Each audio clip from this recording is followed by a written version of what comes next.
Now's your chance. Go for it, Carl. I found it fascinating. I've worked in branding for 30 years, so you made a comment right at the beginning about your family.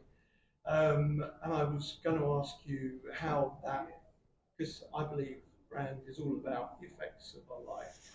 And you made so many answers to my question because you have a family business. You also said that you do it stuff yourself, you trust yourself more than anything, but you've allowed the trust to your own family, where actually growing up, you had very little trust in your family. You said that your father never gave you anything. So my question really was, from those early experiences, what of that do you bring to what you do well?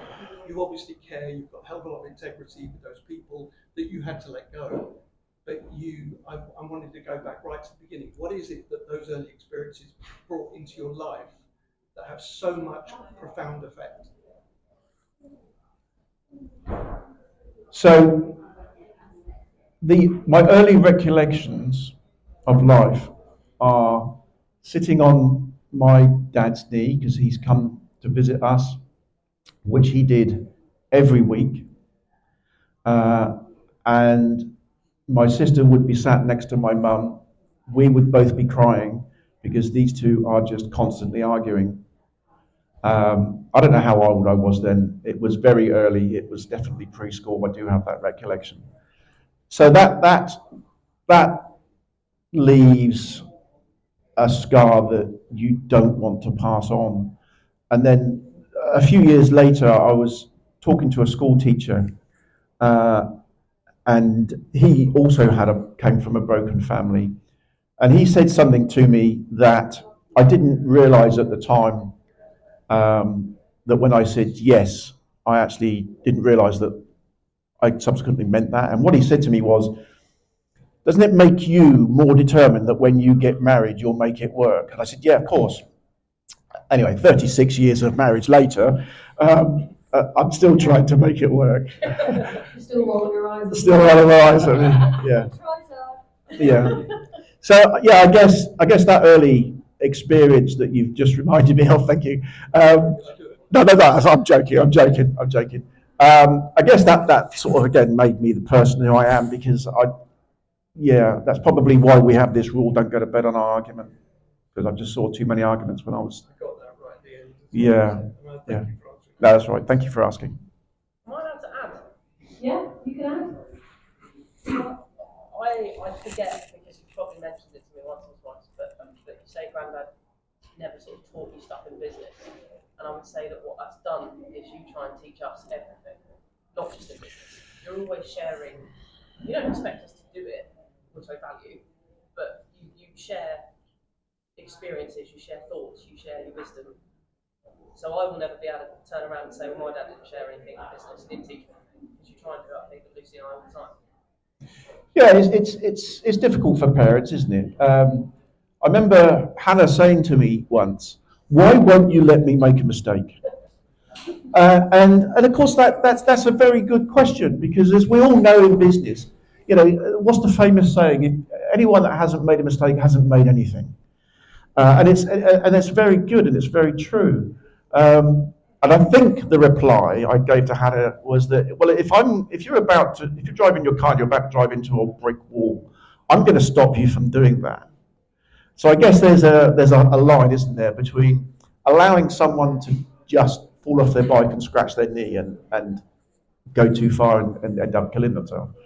So I guess the same applies in business. If you don't want to implement this, then I don't really care at the end of the day. I can only help people the much as I can help people. And if you don't get caught, because most people don't get caught, most people don't win the lottery, but we still spend £1 to buy a lottery ticket because every week someone does win the lottery and every week someone does get prosecuted. Sorry, did I babble on? No. It's £2 now for a lottery ticket. Not lottery, only buying. I wonder why I was never winning. Any final questions? Go for it, Drew. Thank you so much for that. Going back to the point where you were sat with the administrators, and then after you took over as co-owner, you mentioned credit cards, etc. Why did you not just go with that? That makes sense.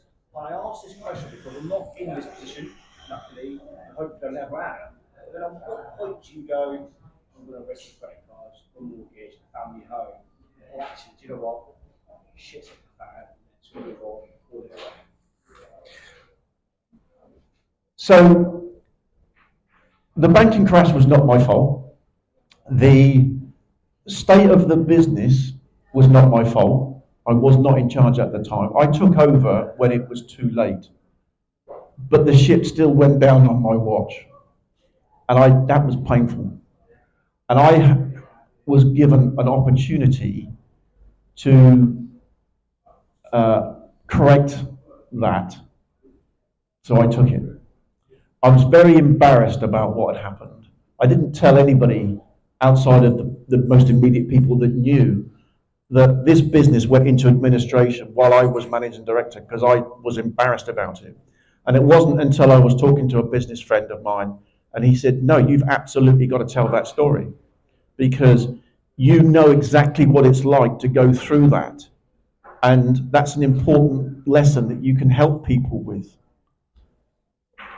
But the answer to your question was out of A, embarrassment that it happened on my watch, and B, I don't give up on anything. It's not over until the fat lady is singing and the final whistle is blown. So and that hadn't happened. So, okay, let's do it again. I like that. We're going to leave it there, but just one final round of applause for Mr. Paul Wallis.